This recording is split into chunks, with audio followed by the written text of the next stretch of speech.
Hello, everybody. Welcome into the Apples and Genos Fantasy Hockey Podcast. My name is Nate Grutniblink. I'm the creator of Apples and Genos, originator of the Zergy Draft Strategy. And in this podcast, Blake and I are going to perform the earliest 2025-2026 fantasy hockey mock draft on the planet. Let's get it.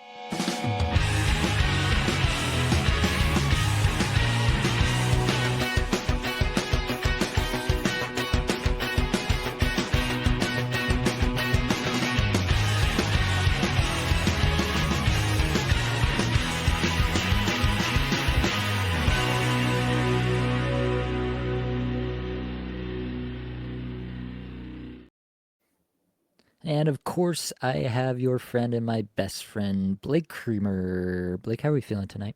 I'm feeling good, buddy. It's really good to see my one, my only, my everything. NGN, buddy. I missed you a lot. We can't do this. All right. This is way too long for us to not be seeing each other. Like, it was funny. Nate texted me the other day. He's like, "Hey man, how you doing?" I was like, "Yeah, good." He's like, "Yeah, it just feels weird. We haven't talked in a long time." I was like, "Yeah." I like, do you ever see Narcos? You remember that show Narcos? Yep. You know that meme where like Pablo Escobar is sitting on the swing by himself? Yeah. He's just staring off. That's me. All right. That's how I've been without my buddy Nate. So it's really good to see you, man. How's things been going? How you been enjoying the playoffs, buddy? Your Leafs, they're doing stuff and it feels good. Let's go. Yeah, that part's been, the Leafs were the favorite, and I didn't really know how to feel about that. So far, it's been good. As of this recording, they're up 3-1. Hell yeah. I feel pretty confident in saying that they've kind of taken it to the Senators at most points throughout the series. They've got the Senators playing their game most of the time. So yeah, I feel pretty confident about this round, but I mean, just looking across, even if you get past the Senators here, you take care of business here this week, then your reward is whoever wins the knockout fight between Florida and Tampa. I guess like the hope is that Florida and Tampa just like destroy each other mentally, physically, Injuries. and emotionally, and you're left with the scraps of some team to try to play. But yeah, it is the playoffs. Like that's what you got to do if you're gonna make it through. And yeah, some of the other series have been great. Like I've gotten some glimpses of what's going on Winnipeg, St. Louis, and like the punches and counter punches in that series have been crazy. Dallas like trying to slow down the Colorado offense. It worked for a couple games. They won some tight games, overtime games, and then Colorado comes back and just smashes them, like obliterates them off the face of the planet. Like it's going to be some fun stuff for sure throughout the rest of this playoffs. The first round, we were saying this before, but the first round is always the best round. Yeah, it's such good hockey, man. I feel bad because this year I haven't been able to dig in as much as I wanted to. Like at least last year when the Canucks were in, like there was always an excuse. It's like, well, I'm sorry, it's the playoffs. Like, honey, I have to watch this. It's I got a podcast. This year it's like, yeah, it's hard to sell my wife on like, I want to watch the Jets. Like, get upstairs and put the kids to bed. I'm like, all right. Yeah, All right. Well, as I mentioned at the beginning, I don't actually know if it's the earliest 2025-2026 no, fantasy it hockey mock is, draft, buddy. It is. but Yeah, it's got to be pretty damn close. So that's what we're doing here today. But before we get into it, I did want to look back at what we did last year because we've been doing this will be the third straight season now, where we've done a mock draft for 2020 for the following season back in April, and we wanted to take a look back and see where we were a year ago and see how that kind of held up over time. So going through the first round here, we had Connor McDavid, Nathan McKinnon, Austin Matthews, Nikita Kucherov, David Pasternak, Leon Draisaitl, Mikko Rantanen, Kirill Kaprizov. And actually, if you look at that, I have on the other side here, if you're watching on YouTube, I have the Cupful ADP, and that map's pretty darn close onto the Cupful ADP where that hit at the start of the season. So for whatever that's worth, like that's not what we were trying to do. We weren't trying to predict ADP. We were just trying to build the best team. But it seems like the consensus kind of matched that pretty good. The only flip is Pasternak and Kucherov, but their ADP was very close between those two, and definitely got some flip in between those at times. After that, Matthew Kachuk, Jack Hughes, Cale Makar, Philip Forsberg rounded out our first round. And Couple, that was, Jack Hughes was there, Makar, then Brady Kachuk, then Matthew Kachuk. Forsberg didn't actually end up going until around pick 18, so middle of the second. So that one was a little bit, maybe I was a little bit bullish on Forsberg at the end of last year, but that's where I was at the time. Roman Yossi, this is about where he got drafted. Artemi Panarin, similar. Brady Tkachuk there, who we mentioned already off the board. You took JT Miller there. That was a little high for me, but obviously understandable the season he was coming off of. Yep. Evan Bouchard, Zach Hyman here. He went a little bit later, and obviously it didn't quite pan out that way, but it is worth noting that this is about, he was kind of a second, third round turn pick in a lot of leagues, and you took him here at what is this, at 206 there. Rasmus Dahlin was the middle of the second pick. We can kind of set the market there for sure. Jack Eichel you took in the second round, which I think was the correct place to take him, or even earlier would have been the correct place to take him. He was more of a 2-3 turn pick by this ADP, the Cuffle ADP, and I saw him much later in some other drafts. I got him in the third round in the Fantasy Puck League, and obviously that was huge for my team. Sidney Crosby back here, William Nylander, Mitch Marner, and then you took Tage Thompson at the end of the second. That was a little ambitious, but not that far off from this ADP. I've talked a lot here, Blake. Do you have any major takeaways from this? What do you think was the worst pick? Probably my Forsberg pick. It's not the worst. I remember, like he had just popped the hell off. He had an amazing season, a 90-point season. The metrics were insane. And, when did we do this? I'm trying to remember. Like they hadn't made all those trades yet, right? Like it No, was still April 28th. So I think too, like what would Forsberg have been like without those massive trades where you're bringing in these huge pieces that are taking, a piece of the pie away from, Forsberg being the guy. I don't know. I didn't mind the pick. I was surprised by it. Like I thought there was a bit more value to be had on Forsberg here, but I don't mind it at all at 12. I think Hyman, honestly, there's no reason for me to take Zach Hyman there. I think like you look at any of the players like Eichel, Crosby, the players that even went after that, I would have liked all of those over Zach Hyman there. I don't know what I was thinking. I'd have to go back to that episode and be like, yeah, that really wasn't good. I did feel that Hyman was a very safe pick, and I've said that before, but wherever I picked him there, 2.5 or 2.6, that's way too early. Yeah. Then in the third round, you took Quinn Hughes at the 301. I don't think I liked that pick, but that is actually about where he went in Kikuffle ADP, and obviously he had a tremendous year when healthy. Sam Reinhart at the 302. He went later than that, but he should have gone much earlier. I think everybody was a little bit scared by how efficient his season was. Obviously, he had that huge 52 goal season, I want to say it was. 27% shooting. I mean, crazy stuff. But definitely he had reached a new level, and even at this 302, we were ahead of consensus, I think, but probably not even as high as we probably should have been. Jason Robertson here, it was looking like a truly terrible pick, and then he turns it around and has a tremendous end to the year. I think, honestly, if he had been healthy coming into this season, this probably would have hit at this spot here, so I think that was still a fine pick. Jake Gensel, that probably hits there. Tim Stützle didn't have a great year. I remember not liking this, but I've kind of always been a little bit of a Stützle hater relative to ADP. Where did he go in Cuffle, just for reference here? I think he went a little bit later here. Yeah, so he went more the end of the third round by ADP here, and you took him in the mid, so it's not a big difference versus consensus. Barkov, Point in the middle there. Those are just kind of your third round guys that you feel really good about. And then I took Elias Pettersson actually here. Explain yourself. 308. Yeah. He actually in Cuffle ADP went in the middle of the second, which is kind of crazy. But yeah, obviously that was not where I should have taken him. And I don't know what I was thinking, and I have no defense.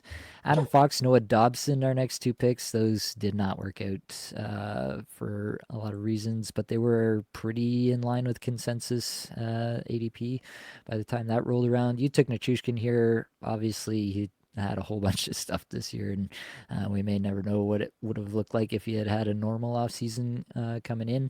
I took Connor Bedard at the end of the third. His ADP was actually more towards the middle of the third, but obviously he had a terrible season. So yeah, this Forsberg, Yossi, Bedard team did not fare all that well at the end of the year, that's for sure.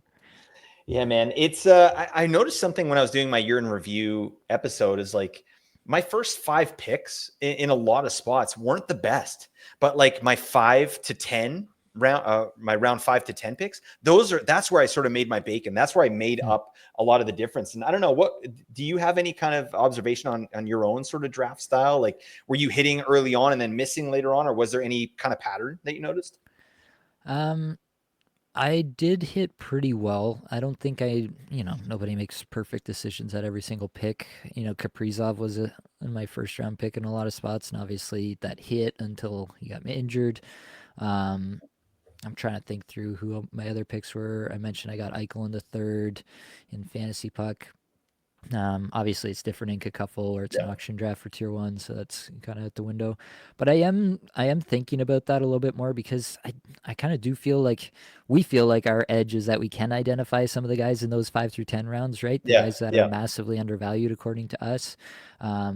And we'll get into some of those probably here, guys who have come up and are now kind of more in that conversation of a top 3 round pick who are not being drafted there at the start of the season, and some guys that we were definitely in on. So I think that's going to be an interesting discussion. But because of that, I'm kind of doubling down on this like floor strategy. Like, get the guy who, in his worst case scenario, what does his worst case season look like? If he normally shoots 15% and he shoots 10%, is he still probably almost worth that pick that you spend on him in the first three yeah. I like rounds? that. And I think I'm just going to be doubling down on that even more. Just finding the absolute safest place, even if it's not like the sexiest pick, and you don't think like you're like, oh, but this guy, I'm getting him in the second, and he might be a first round pick this time next year because I think Yeah. there's more there. Like, maybe this is not where you need to find like a micro edge like that. You know what I mean? And this is maybe more of a place where you need to just get that guy who is good enough to keep your team on the tracks and depend on your ability to find, like, we can get into it, but I've got here to just kind of set us up. I've got all the top couple points per game scores from last year to find these guys from later on who are in on. I mentioned Tage Thompson. He went a little bit later and he finished 19th amongst forwards in kickoff points per game. Some other players that we were definitely in on. Alex Tuck is here. Jesper Brad is here. Matt Boldy is here. Ryan Rush shows up here.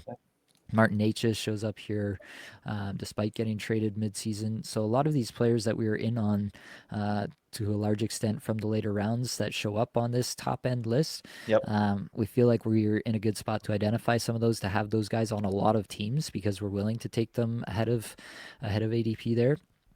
And then it really just does become, who can I get that I feel is absolutely guaranteed to bank points for me week after week and provide that floor for my fantasy team? I don't know. How do you feel about that?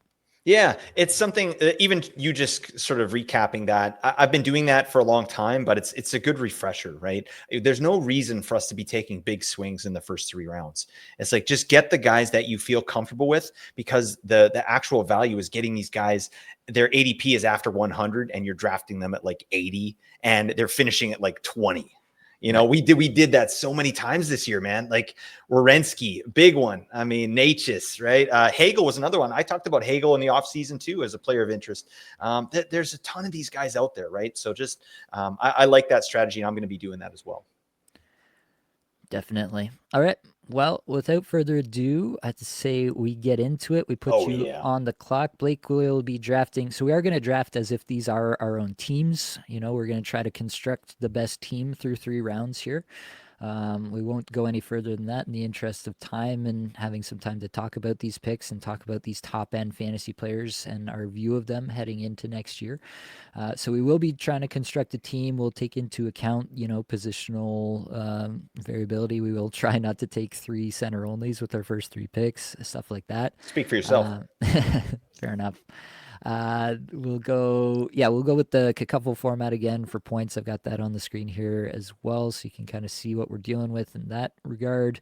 I've got here last year's couple points per game for all these players, so we can kind of use that as some sort of a basis to get us started. But without further ado, Blake, I'm going to put you on the clock with the 101 here. Who are you going? Let's go. This is an interesting one. I was talking to you a little bit offline, but every year we joke about it. Who's going one? Is it going to be, who are you going to take? It's usually McDavid. Well, I think there's a legit conversation this year about having McKinnon as the number one. I mean, it's format dependent for sure, but I also look at Edmonton's situation there. Like if they get bounced in the playoffs here again, that pressure is going to be the squarely on Connor McDavid. Like mentally, I don't know. So I'm going to take Mac. I'm going to take Mac at number one. I feel good about that. I mean, I love the environment there. And one thing that the Avalanche have that the Oilers don't have, Cale Makar. Okay. Like, I mean, the Yep. fact that McKinnon gets to play with Makar, I like it. And I like the shots. And that's what I'm doing with it. Yeah, I think you can make the argument that McKinnon was the 101 last year. He went for more money in a couple tier one. He was higher in my projections for tier one. So it's definitely been a neck and neck conversation even last year. Obviously, this year McKinnon has a bigger season. So I definitely don't have a problem with it. Draisaitl actually slightly outperformed him in fantasy points per game with just an outrageous season of efficiency from him. But I am going to go McDavid here. I just think, like, yeah, there's just too many scenarios in which McDavid is the guy you had to have. If you went past him, it just feels like recency bias to say, like, this one down season from McDavid in terms of the Yep. per game numbers. You're just going to weight that over everything that he's done throughout his career, which is just like all time potential, like Mount Rushmore of NHL players kind of stuff. So, yeah, Connor McDavid, 102, no question. Yeah, that feels really good. McDavid at two. You're like, what? Oh my god.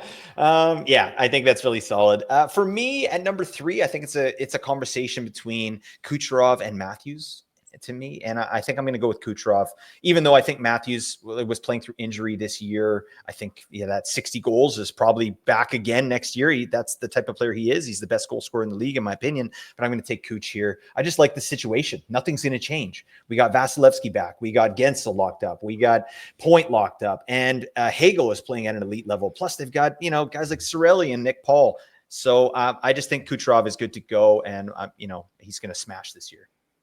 Absolutely. Yeah, I'll go Matthews then 104.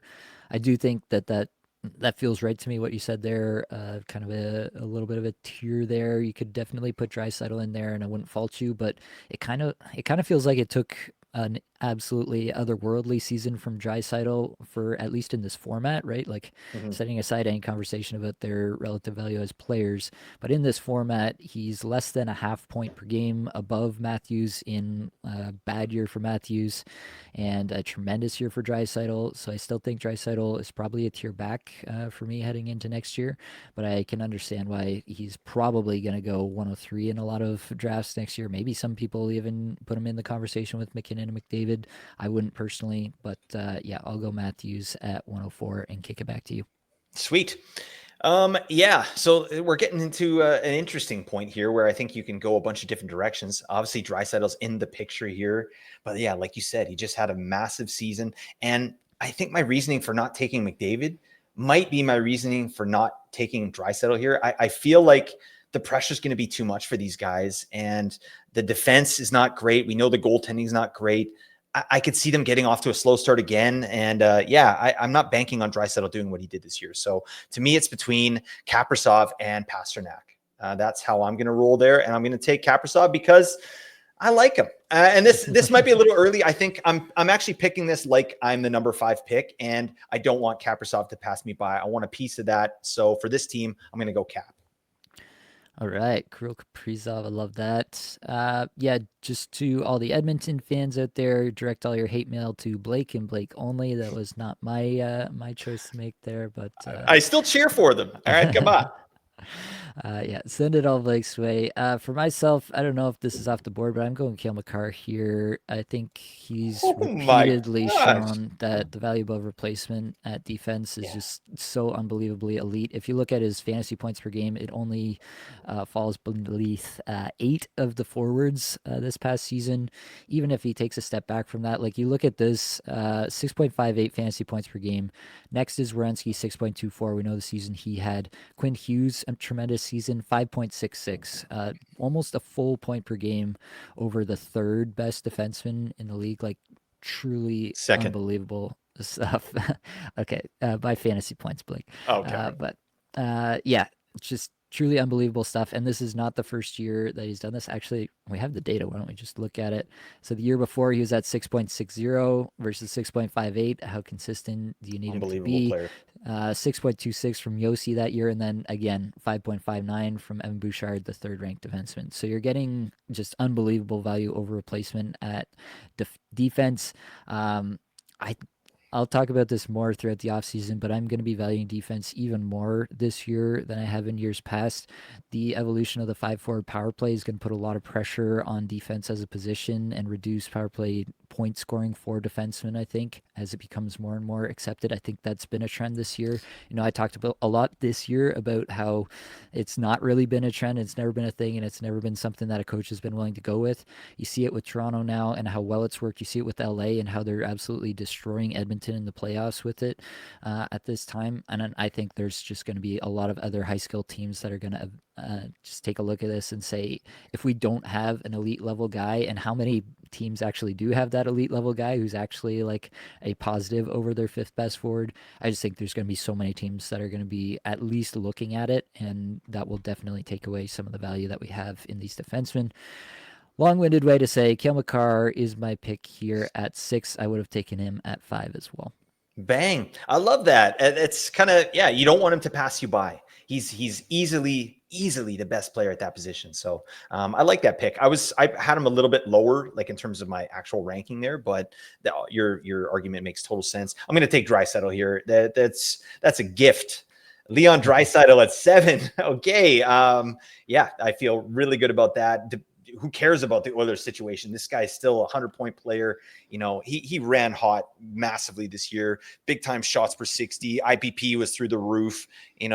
Crazy stuff, but he's done it before and he'll do it again. All right. He's got McDavid there. So I love it. All right. Yeah, I think that's an obvious pick. I think for me, it's an interesting question between Draisaitl and Kaprizov. I think I would still go Draisaitl just because he's done it for a little bit longer. But again, you see what Kaprizov is doing in these Yep. playoffs. Truly elite player. I don't think you can really go wrong between the two of them there. I will take Pasternak. This kind of rounds out that tier for me. Yeah. For sure. And this is kind of why I wanted to pick out of the even slot and let you make this pick at 9 here, because I do think this draft opens wide open after this. Just a quick discussion of Pasternak, like what he showed this year for a dreadful Boston team, for him to play at the level he did down the stretch when it really didn't matter. Yeah, just unbelievably talented player. Took on a bit more of a facilitating role, made Morgan Geeky into one of the hottest fantasy players down the Yep. stretch. Yeah, just the ability to elevate teammates and all of that just cements him as an absolute elite fantasy hockey prospect moving forward in my mind. Yeah, no, I love it. That makes total sense to me. Although, yeah, I just picking players on really bad teams, like Boston is trending downwards. Like I would pick Pasternak there easy, right? That I probably would have picked him over Cale Makar. Mm. So that's my thought there. So I'm not talking Yang on David Pasternak or the pick. It's just it doesn't feel good. It's one of those picks where it almost feels like a safety pick. You're like, well, I know what this guy's done, and he's going to do it again, regardless of the team situation there. But it doesn't feel awesome, right? To me, anyway. Anyways, at 9, I'm going to take Jack Hughes. Yeah, this feels amazing. This guy's going to be fully healthy. He's going to be healthy enough to train this offseason. Obviously, him and Quinn Hughes getting the biz with a bunch of legends there, and Do I you just mean love. after Quinn Hughes is traded to New Jersey? Is that what No, no, you're no. It's going the referencing? other. It's going the other way. We're Oh, we're getting okay. we're getting the brothers over here. Don't worry about it, Nate. All right, we're Okay. getting a little dynasty started up here. It's fine. But yeah, the offense that New Jersey generates is some of the best, if not the best, in the league, right? They were unlucky. I mean, their goaltending wasn't amazing. They got injuries that caused problems. I do like Sheldon Keefe as a coach. I think he's good for that situation. They just had some bad luck, and there's some changes that need to be made here, but I like the bones of the team, and Jack Hughes is the one leading the charge. So I love the shots and chances, and he's the best rush player in the league, and that's how we generate offense. So I'm taking Jack Hughes to the bank. Nice. Yeah, I think the pick makes sense to me. I don't like to predict injuries. We have seen a little bit of a trend here with Jack Hughes, and so I do think that he's going to go in a lot of second rounds in a lot of fantasy drafts next year. If we're just like predicting his ADP for next year, I don't think Mhm. this would be the spot. But I'm fine with the pick back into the first. Totally makes sense. The upside for him to even elevate into this like Kaprizov, Draisaitl, Pasternak tier Yeah. is definitely there. So I don't mind that at all. For myself, I think I'm gonna take my own advice and kind of bank on Jack Eichel here. Ooh. Um, just what he showed last year, like the goals weren't even really Yeah. there for Eichel. He took on a bit more of a facilitating role. I think he has the ability to kind of flip back if he needs to and be a bit more of a shot threat. But the power play getting unlocked there in Vegas with the addition of Dorofiev, I think is huge for Jack Eichel and just adding to what was already a tremendous 5v5 game. Just adding that extra floor on the power play, I think makes him a bit of a lock to at least not hurt me in this spot. And that's kind of what I'm looking for at this point. Yeah, that's a great pick. I'm surprised you took him that early, but it makes total sense. He should be a first rounder this year. I'm going to take your advice as well and go with a safe pick in Mikko Rantanen at 11. I think he might fall into the second round here just due to what happened this year, but I'm not willing to wait. I feel like this is a guy that, once he gets his true legs on this Dallas team, has a full offseason with the team, trains, understands the systems. Like this is a system that's going to work for him. Whereas with Carolina, it didn't. Right. In Mm-hmm. Carolina, it's dump and chase. Right. And that's not Rantanen's forte. He doesn't want to be waiting at the blue line and then rushing in and trying to win pucks. Like he's not a physical guy. What he wants to do is carry the puck in or have his teammates carry the puck in, high danger chances over to Rantanen, put the biscuit in the basket. I think he's going to be good for 90 points. Like he's a 100-point threat for sure.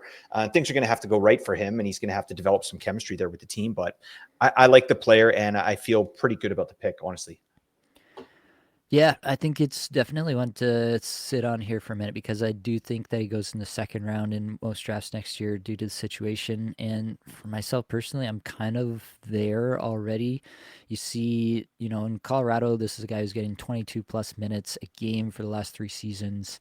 He goes to Dallas, 1907 in 20 games for Dallas in the regular season. Just trying to get his playoff stuff here to see what it's been in the first few games. I'm looking into So 20 minutes 41 for Dallas. That includes some overtime there. So yeah, probably not that far off.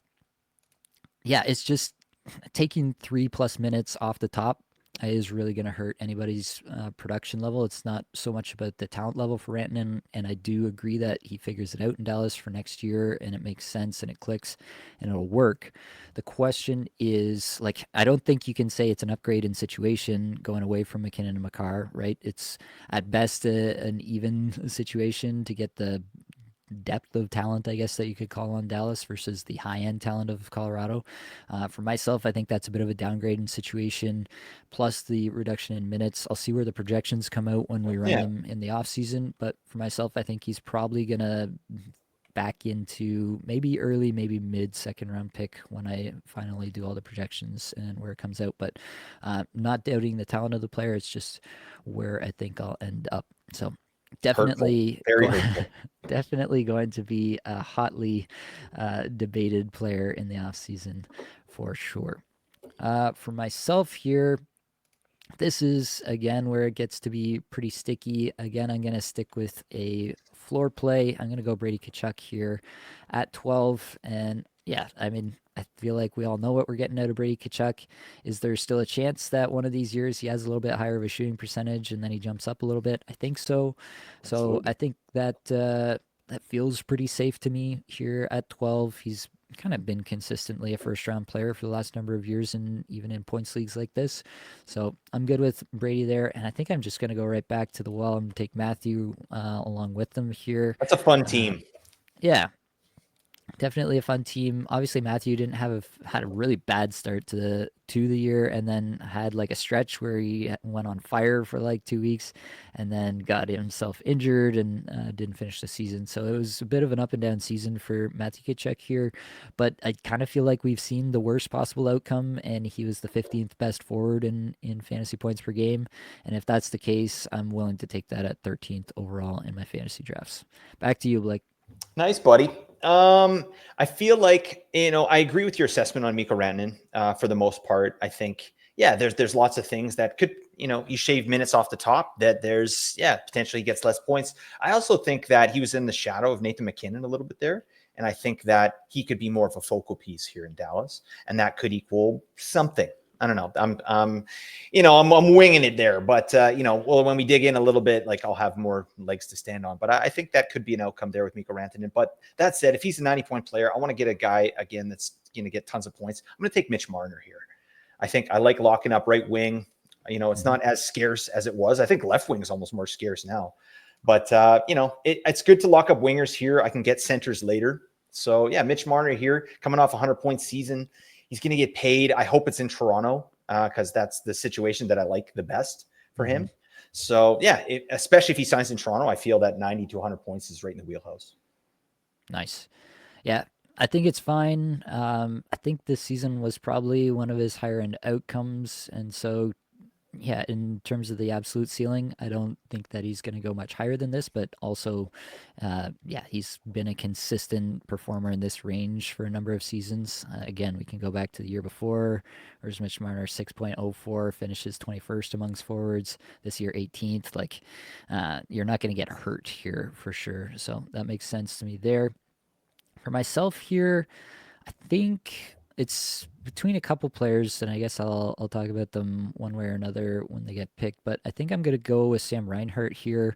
I feel Wow. really safe with Sam Reinhart at this point. It just works so well. Even when Barkov is out of the lineup, it doesn't seem to affect Reinhart that much. His spot on the power play seems unguardable, basically. Yep. I like that. It's been a known commodity for well over like basically 2 years at this point, and no one's really figured out how to keep him from putting the puck in the back of the net.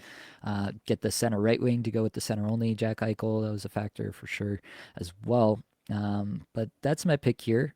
You said wow, so tell me why I'm wrong. Not wrong. It's just, yeah, I think that his ceiling is he has kind of a lower ceiling, right? Like it's a 90-ish point ceiling, right? And that's reliant on efficiency, which he's very, very good at. And like you said, his role in the power play, stupid. There's no question he's gonna he's unlocked something there. Like he's not going back to old Reinhardt. They know what they have in this player, but yeah, I don't know. I feel like he can probably be got late second, but I don't know. Like you said, that is a safe pick, and if he's healthy, like you're getting minimum points per game. Like I feel really good about that. So, anyways, that's where I'm at with that. I thought you were going to take a defenseman there. So, all right. Well, I've got this team with Jack Hughes, and something I like to do, and it's common sense. I know you do it as well, Nate, but shots and chances and goals. Like that's what we're looking at. And I got that in Jack Hughes, and I want to kind of bolster that up. So I think I'm going to take Big Willie Styles, Willie Nylander. I'm going to lock up that. So Jack Hughes and Nylander at my first two picks. I feel like that's a really nice start in terms of my offense, right? I think those are the two hardest things to come by, right? Big shots, big goals, and these guys are really good at that stuff. So yeah, I feel good about that. That's a nice offensive start to me. Yep.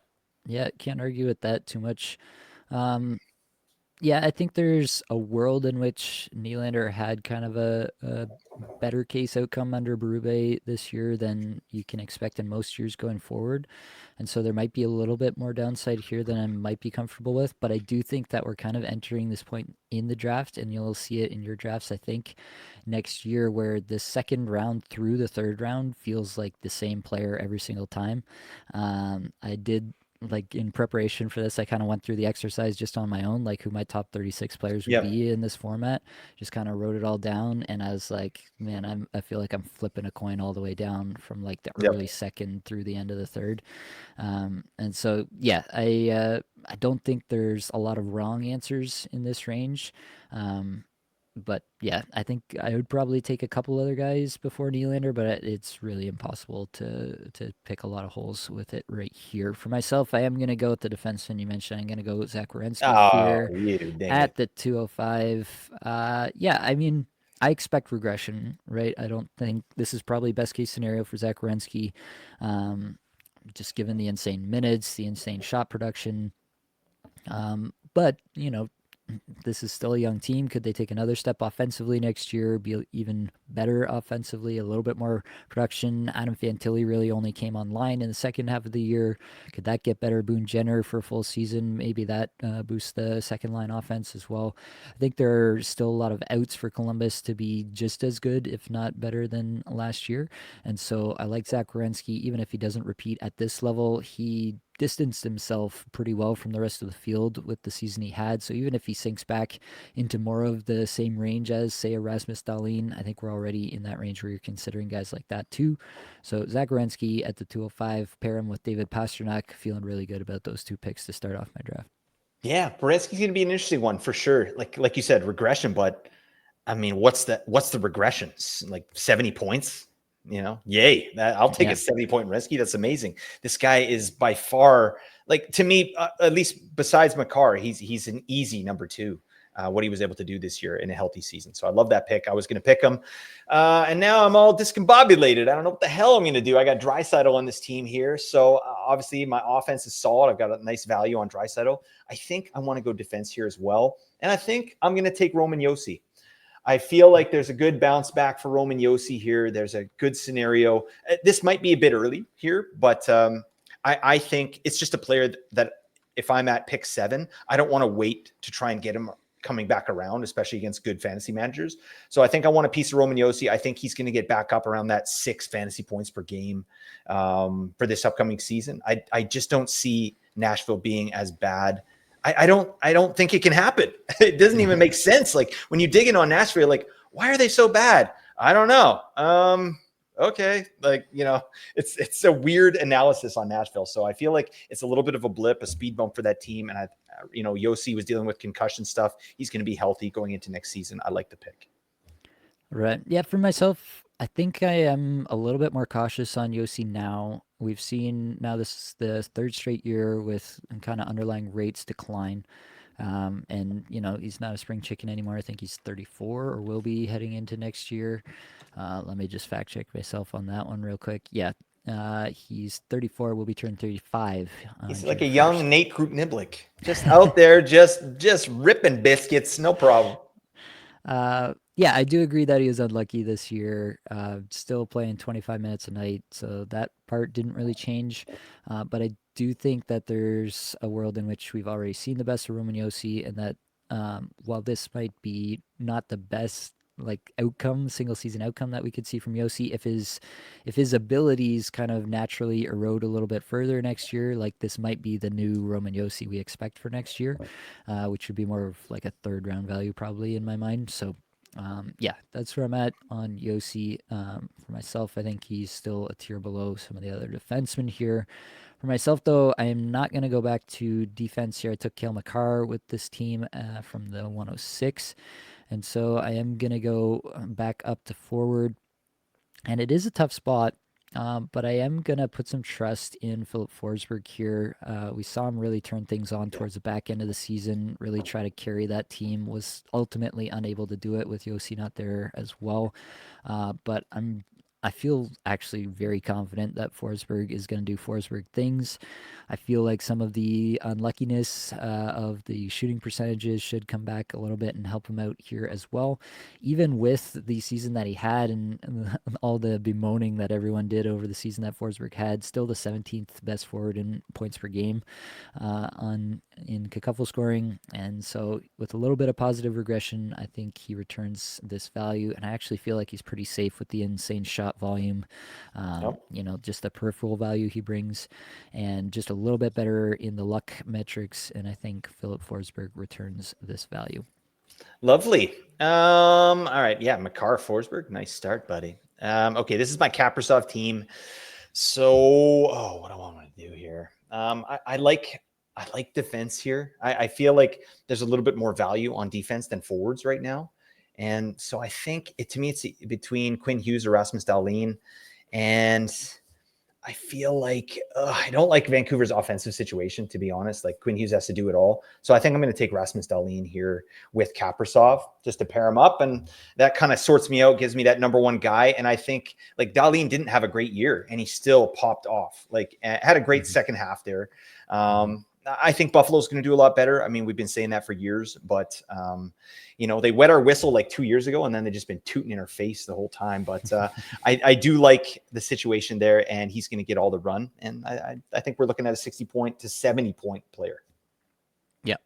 Yeah, I think Rasmus Dahlin mid-second makes all a world of sense to me.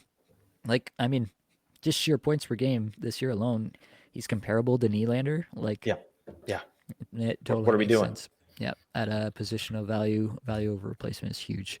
So love that pick. I will take Hughes here. Yeah, Yeah. I just think I agree with your general assessment that the values on defense at this point in the draft versus a whole lot of forwards that I think are very comparable, and I'll probably get one that I feel is very comparable coming back around in the third.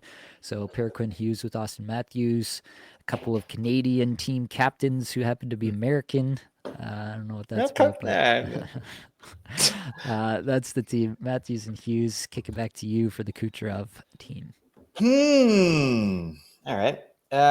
You know what? I'm going to go with the guy that I think had a really down year. The team had a down year, and I think this is probably where he should have been drafted last year too. Is Artemi Panarin? I'm going to pair him up with Nikita Kucherov. I think obviously we saw ceiling Panarin in 2023-24, 120 points, buddy. No, all right, but this guy is very comparable to Kucherov in how he drives offense. Like everything runs through him out there. Obviously, the vibes were bad in New York. They're going to get it sorted out. They have an amazing team. They have a great power play. They're not going to stand pat. They're going to make some changes here. So I like Panarin even for 90 to 100 points next year. And to pair that up with Kucherov, I like that. Plus the power play stuff, ridiculous. Yeah. Yeah, I think that should be good. The Rangers, like them bringing back Chris Drury here, just Yeah, has me weird, eh? feeling like Yeah. it's just gonna be another season of, yeah, like under the surface plot lines and people hating each other and whatever else went on there this past year. That being said, like JT Miller's in town, that should be a net positive for everybody there. Realistically, gives Panarin potentially another player to play alongside as well if they decide to do that, Yep. either at even strength or on the power play. So yeah, I think Panarin in the late second makes a fair bit of sense. This is definitely getting into the range where I don't feel as confident in these picks. And again, I think I might just go back to defense here. I think that Evan Bouchard kind of had a terrible year in terms of some percentages. I think he has a bounce back year next year. To Backer. pair him with McDavid here kind of feels good, right? To just kind of stack up on Edmonton here and make that bet. I don't mind that at all. So, yeah, I'll take Bouchard here with the idea that he probably has a bounce back year and he's much more in the same kind of conversation with the Quinn Hughes and the Rasmus Dahlins of the world going into next year. Jeez. Yeah, you're right. This is a weird segment here. And then to have two picks, because this is my number one team. So I got Nathan McKinnon. And I was talking about this in one of my recent pods here. Like, yeah, if you're at one of the extreme ends of the draft, you're gonna have to reach to get your guys, right? So I don't mind doing a reach here, but I know I want a defenseman because I'm not going to get defenseman, until a bunch of picks later. So I think the obvious pick there is Hedman. I got to take Hedman here. Obviously like the situation. He's had a great year here. Yeah, he's no spring chicken either, but yeah, I think he's still good for 60 points, right? Double-digit goals. I like that in a defenseman. And then, God, what the hell do I do here?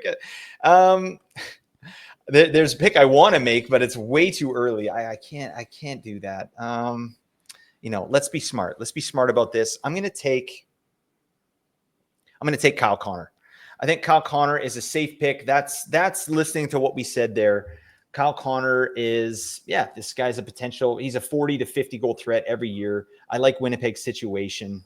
They were a wagon this year. I don't think it was a fluke, right? Obviously, the playoffs are not going well for them currently, but it's not because of Kyle Connor. I think this guy's a great player, great goal scorer, and to pair him up with McKinnon and Hedman, I feel good about that.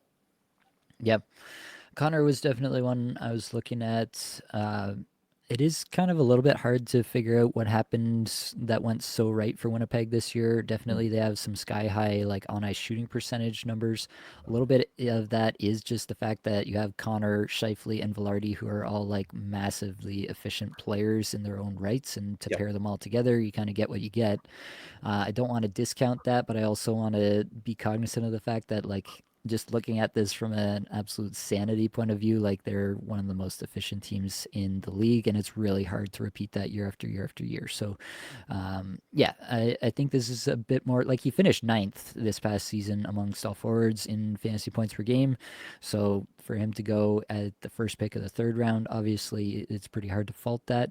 I do think he probably goes in the mid second in a fair number of leagues next year, just based on the season that he had, and that won't surprise me. But I do think this is probably a bit more of an appropriate ranking for him. I've mostly just been filibustering here with all this talk to try to Oh figure yeah, out who you're I'm gonna take multitasking. here. Um, and there are a few options I can go. I don't like to do this, but I think I am just going to take what feels to be the safest pick on the board, and I'm going to add Sidney Crosby to Connor McDavid and Evan Bouchard. Um, yeah, I mean, it's Crosby. You feel like you know what you're going to get, regardless of what other shenanigans Kyle Dubas pulls with the lineup around him. Sidney Crosby is going to get to biz, and he's going to provide us the 5.9 fantasy points per game. What did he do the year before? 6.41. So this was even a reduction over last year, but I don't think we have really seen any fall off in play. I talked about seeing some potential decline in Yossi's underlying stats. I don't really see that with Crosby at this point yet. So yeah, I feel like Crosby's pretty bankable. Yes, I have two C onlys with McDavid and Crosby now, but I feel like they're so bankable. Like I'll live with it, and I will gladly avoid center onlys for the rest of the draft if I can bank having both McDavid and Crosby to pair with Bouchard this early in the draft. Yeah, that feels really good. You just can't discount this guy. He's a third rounder for sure, no question. I can see people taking Crosby in the second round. I just don't see him falling off at least next year. Okay, so this team coming up is my Kucherov Panarin team, which is really fun. So I'm just stacked on offense, and you know what? I'm going to keep going. I'm going to take Braden Point. I'm going to go with the Tampa Bay stacker. I love that. I mean, geez.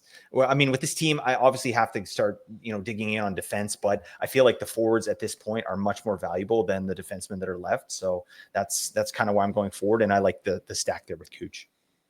Yep. Yeah, I agree. The tier at defense has completely fallen off here, and so it does make sense to kind of lean back into the forwards now.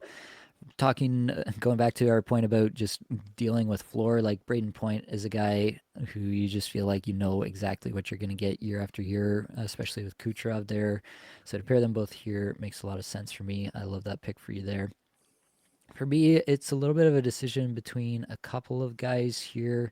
For myself, I think I'm going to go with Tage Thompson here. Oh, Um, that's a snipe. yeah, I mean, 19th in fantasy points per game, so I'm getting him beyond that at this point.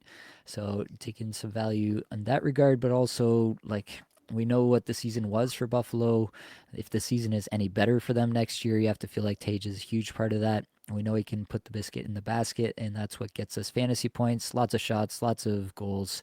This is what Tage brings to the table. And it kind of felt to me, too, towards the back end of the year where no one was even paying attention to Buffalo anymore, and they were actually kind of doing pretty decent. It really felt to me like it was Darlene and it was Tage that were really carrying this team and getting it done. Maybe there are some Buffalo fans out there who would say differently, and you can at me for sure, but it really did feel to me like these were two guys who were like still all in and still giving it at the end of the year in a lost year, and I like that looking forward. It makes me feel like Tage has more to give even next year if they can continue to build around him. So I feel pretty confident in a Tage pick, kind of early mid third here. Ooh, that might be my favorite team so far. Matthews, Quinn Hughes, and Tage. Damn, you're starting a team like that. You're like, just give me the trophy, everybody. It feels great. Yeah, if all those players play to potential, sheesh, that's an amazing start at 4. Holy. All right. My team here is Kirill Kaprizov. Rasmus Dahlin was my second pick. I'm going to go back to forward here. And yeah, there's guys that I want to reach for a little bit, but I just can't justify it. I'm not going to do that. I want to be smart here. So I think I'm looking at Gensel. I think Gensel's the guy I'm going to go with here. Again, power play 1, Tampa. I like their situation. Left wing again. So now I've got Cap and Gensel left wing. So I feel like that's a bit more scarce than right wing. And I'm sorting that out so I can pick up my centers later on. I've got D.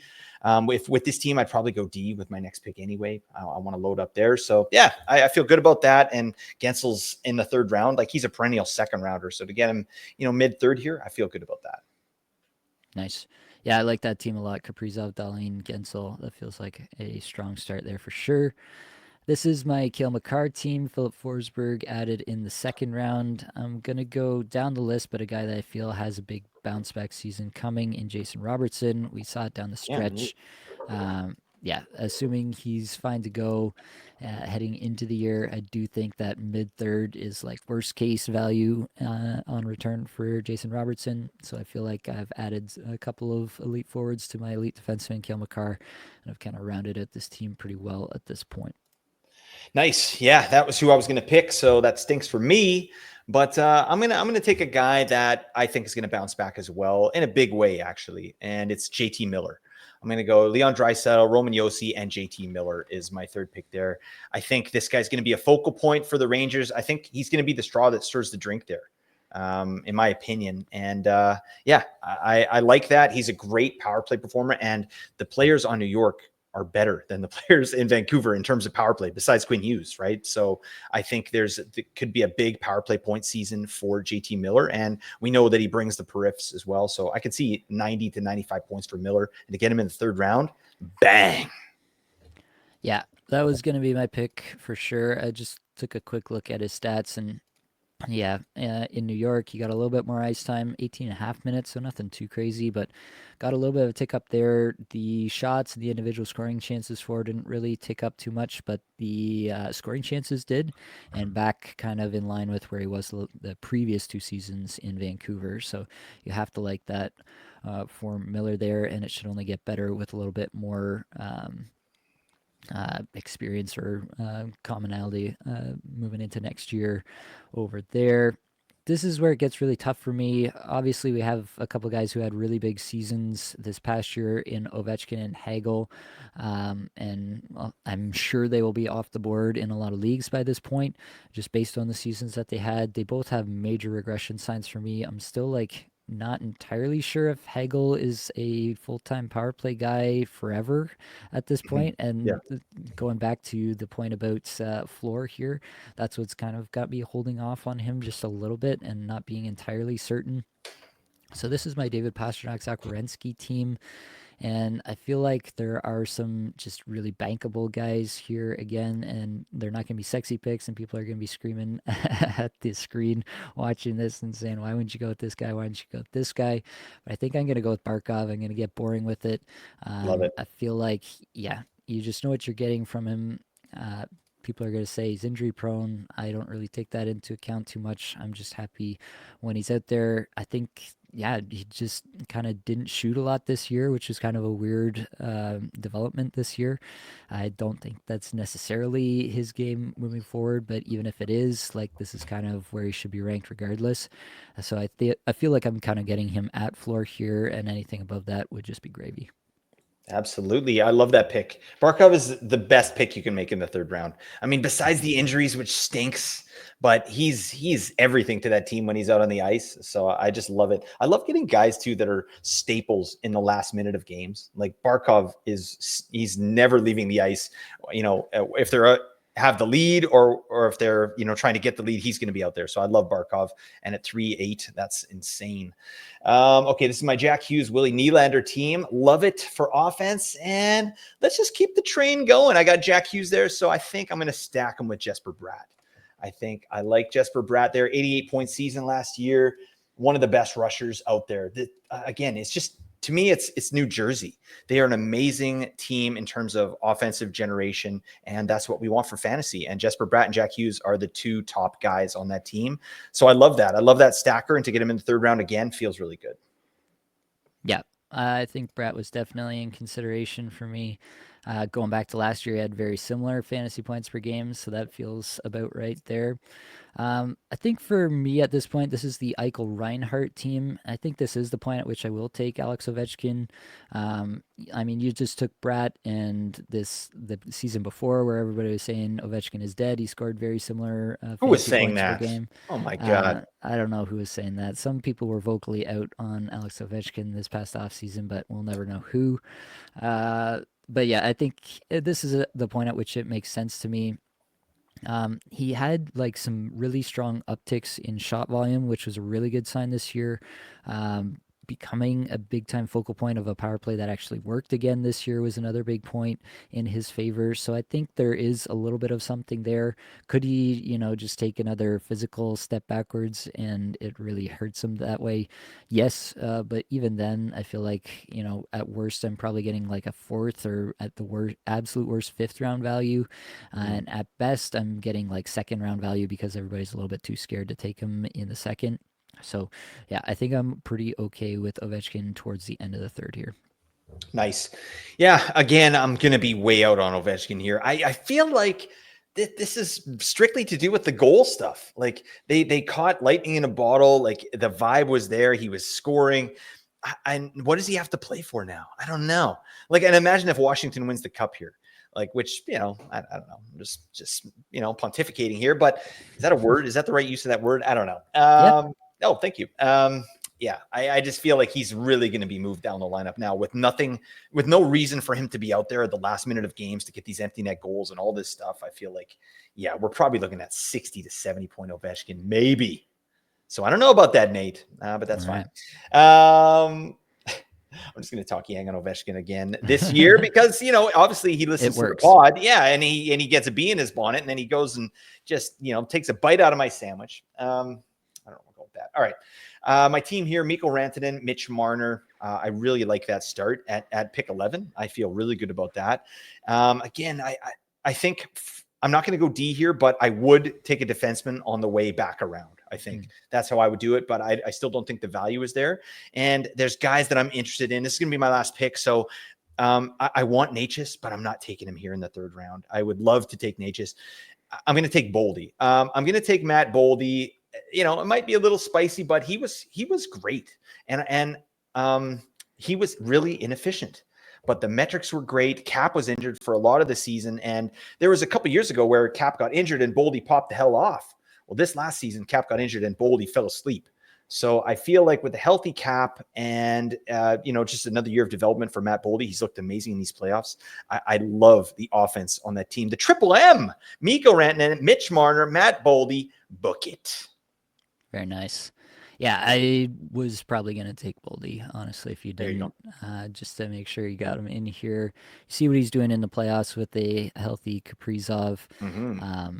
Yeah, just some elite level skill there. And Minnesota, let's not forget, Yeah. with those two Cap big space. contracts coming off the books this offseason, it would not surprise me if they added some offensive firepower. They've already added offensive firepower with Steve Bouillon being added to the lineup, and I anticipate that you will be the top power play quarterback next year, not some patched together framework of Brock Faber and Jared Spurgeon, neither of whom are truly suited to that role. So, yeah, I'm actually quite bullish yet again on Matt Boldy for another year.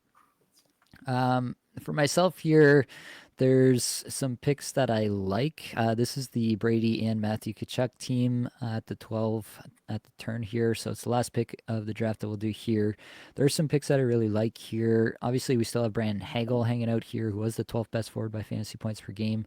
That makes some sense for sure.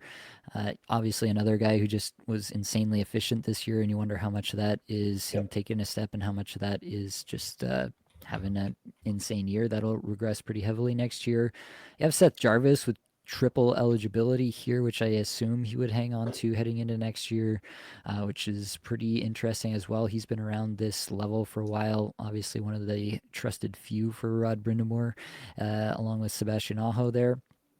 My heart wants me to go with Macklin Celebrini here. Oh, I love that. You gonna do this it? Yeah, I'm gonna do it. I don't think people really still realize how good this kid is. he comes in. What is this in terms of rank? So he's like somewhere around 30th in fantasy points per game this season. Just unbelievable stuff. Obviously, Will Smith comes on in a big way down the stretch. That really helps him and adds just another dynamic element to this team. I think San Jose is going to make some big moves this offseason, shore up the defense, get things pointed in the right direction more often than not. Yep. I would be shocked if Celebrini has a worse year two. I don't think this is a guy who has a sophomore slump in him. I think he's built the right way, and I would be surprised if he does worse than this 5.43 fantasy points per game. So, yeah, is this necessarily the pick that I would make on the clock? I'm not sure, but it is the pick that my heart wants me to make, and so I'm going to make it here with Macklin Celebrini. All right. We're not gonna get into anything really beyond this. We're not gonna do a fourth round or anything, but I am interested, Blake. Who were the next kind of group of guys you were eyeing? Was there anybody that you wanted to shout out? You'd already shouted out Martin H's here a little bit, but who is kind of that next tier for you amongst the players still remaining? Yeah, for sure, Martin Necas. I was literally thinking about taking him at 3-1. All right. That's how much I love Martin Necas. But I mean, that's just silly. But big time player there. I think Nick Suzuki is a guy I'm interested in. Like Montreal is a team that they overachieved, right? But it's almost like they overachieved until they believe. And I feel like they're like with Demidov in here, this guy looks amazing. I don't think Patrick Laine is getting power play one back when he gets back here. No. Like Demidov looks incredible. So I like Suzuki. Who else? Let me look here. I mean, Timo Meyer. I'm still a Timo Meyer stan. All right, I do that, but I think if you look at the last little bit of the season, he was getting that big deployment, obviously with Jack Hughes out and some other players. But what does the guy have to do? It's one of those things. It's like a Nick Ehlers situation. Like, are you going to put him on the power play one? Because if you do, we're looking at a 70 to 75 point player with insane periffs and a chance for more if he goes off with his efficiency, right? So I'm a big fan of him. I love that you took Celebrini. I think that is a guy that I'm absolutely interested in next year. I love him at 312 there. That's a reach to me, but it's a reach that could absolutely pay off. I think he's going to be point per game next year. This guy's electric, man, especially, depending on what they do. Adam Fox is still out here. I think that he probably should have went in the first 3 rounds, honestly. But, it was a down year for Rangers. So that means some value for, Fox owners moving forward. If you can get him in the 4th round, 5th round, Adam Fox, I think is a smash, right? So I don't know. I think that's about all I got. I mean, Zach Hyman's going to bounce back. I did want to talk to you briefly about kind of some of these young guys. I don't want to get too long in the tooth here, but guys like Demidov, guys like Bedard, right? Michkov. What do you think? I was going to throw Celebrini in there, but where do you see these guys going in the draft? Yeah, I think it's going to be really interesting. I've been saying Michkov 90 point season loading. Yeah. I honestly, it would not surprise me if my projections have him at point per game with room to grow depending on time on ice and stuff like that. So Mishkov is definitely a player that I'd start to consider in this range. Like I think he's well within this conversation, this Boldy Celebrini conversation that we're talking about in the back end of the third here. That is obviously a bit of a projection, and that's kind of why I didn't go that route at the end of things. Is we still don't even know who the coach is at this time. If you if you told me that his coach was going to be like John Hines or somebody who is or Jay Hines, I don't know. The catch up. Who knows what That's all we're saying, what his name is.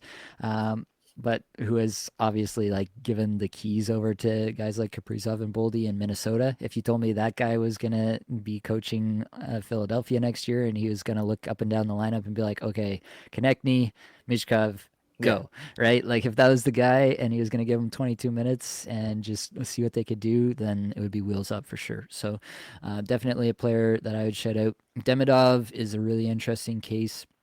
It's just hard to figure out how he's going to be deployed. Like, yeah, I do think he gets on the first power play, but are they going to break up the Slavkovsky Suzuki Caulfield line to try to shoehorn Demidov in there somehow? Do they try to go with like, a lot of other teams like Toronto? Just look at Toronto and what they've done with the Matthews Marner pairing and the Tavares Nylander pairing for so many years now.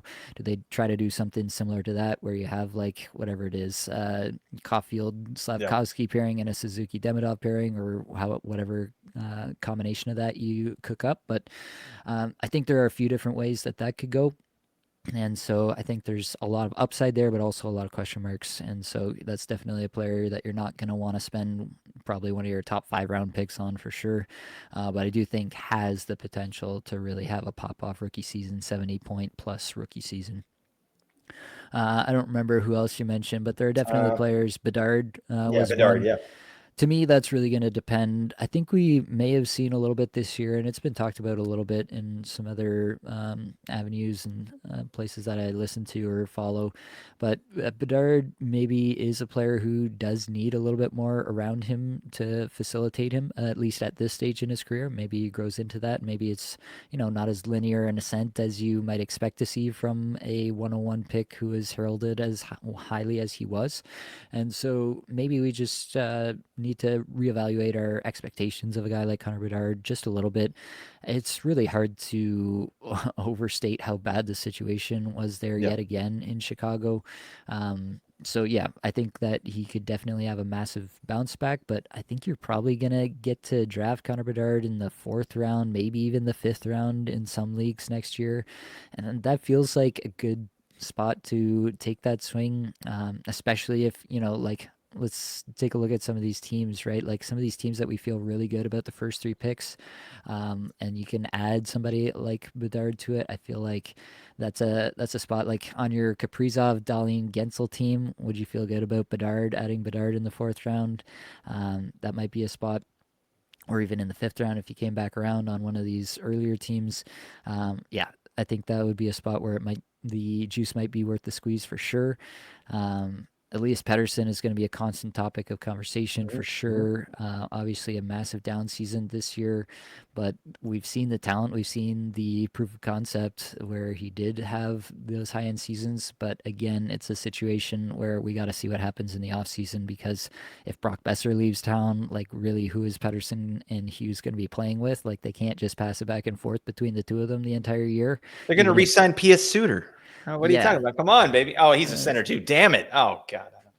Yeah, so there's still some stuff to figure out in Vancouver for sure, but yeah, definitely some interesting conversations there. Um, I think that's pretty much everybody that we wanted to mention. I wanted to shout out like some of these guys: Nico Hischier, Sebastian Aho. These are just guys that I feel are super bankable. Adrian Kempe. Like I think you can take these guys in the 3rd round and not feel bad about it, because they're just going to be there at the end of the year. They might not return exactly that value for you at the end of the year, but you're not going to be dissatisfied with what they brought you. So, wanted to shout out those kind of guys as Timmy well. Stutes as well. I mean, 4th round Timmy Stutes. You gotta like that, Nate. Give me 4th round Timmy Stutes. Mid 4th round Timmy Stutes. You picking him up or what? Yeah, yeah, for sure. I think that's a solid range for him. 4.99 fantasy points per game this past year. Put him comfortably in that kind of Aho, Heisher, Seth Jarvis, that kind of tier for me. Yep. Yeah, definitely makes Like that. sense. And like I said, like you get into this range and you can talk yourself into a lot of different picks in this range. And so I am gonna really try to default to what I think are the most solid situations, the least likelihood of things just going horribly sideways, and I am gonna try to default to those kind of picks in a lot of these spots. All right. I think we have managed to get to the end of this one after all that fun discussion, fun way to take a look at the season that was and the season that will be, and try to put some stakes in the ground for next year way ahead of schedule with as little information as humanly That's right. possible. But I think Prognosticators. that's what we do here for sure. But I think that is going to be all that we've got for this episode. So hopefully it brought you some value, helped you get a little bit better at fantasy hockey today. All the advanced stats you heard today came from Natural Stat Trick, terrific free resource. Mm-hmm. Many thanks to the band there for supplying music for the podcast. Be sure to check out their Spotify as well. That's it, folks. Much love.